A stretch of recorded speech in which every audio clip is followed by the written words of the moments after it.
कहानी बुधो जॾहिं खिलियो है खुश थी रुनो मुंह तॾहिं हाणे कोन कॾहिं ईंदो मोटी महबूब बुरोई तो ॾे पजो गोठ जॾहिं मूं छॾियो ते सॼो राज मुझे लरुनो पे पर बेक़दरा दुख तो खेल छो तो त ईअं चयो ते चङो जोयो तो त ईअं चयो ते चङो जोयो सॼो गोठ जॾहिं मूं छॾियो ते सॼो राज मुझे लरुनो पे पर बेक़दरा दुख तो खेल छो पर तो त चयो थी चङो जोयो तो त ईअं चयो ते चङो जोयो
रुगो तो त परे खॾिठो पे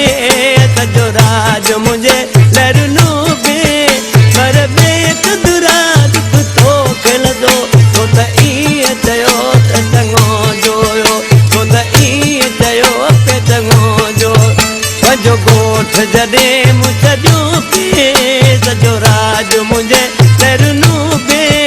पर बेक़दरा दुख तो खेल थो तो त ईअं चयो त चङो जोयो तो त ईअं चयो पे चङो जोयो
न गोठ में मुँह के सटो दे सॼो राज मुझे लरुनो बे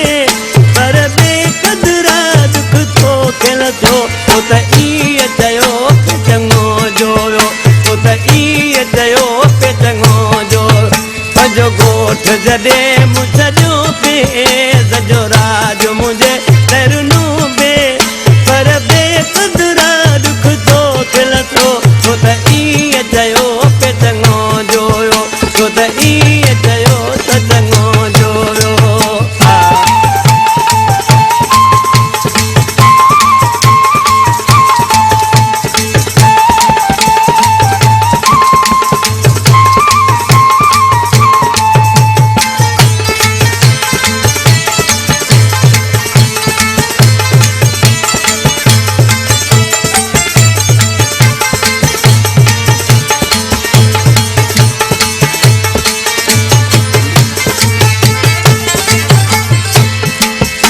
हाणे छो तो चवी मुझे मोतिया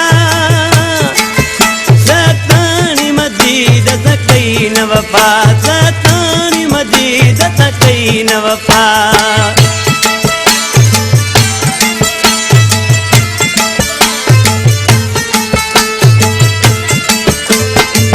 हाणे छो तो चवी मुझे मोतिया सतानी मजीद सकई न वफा सतानी मजीद सकई न वफा मुद तो के प्यार दिनो दे सजो राज मुझे पैरुनो पे पर बेकदरा दुख तो के लजो तो त ई चयो पे चङो जो तो त ई चयो पे चङो जो संजो गोठ जॾहिं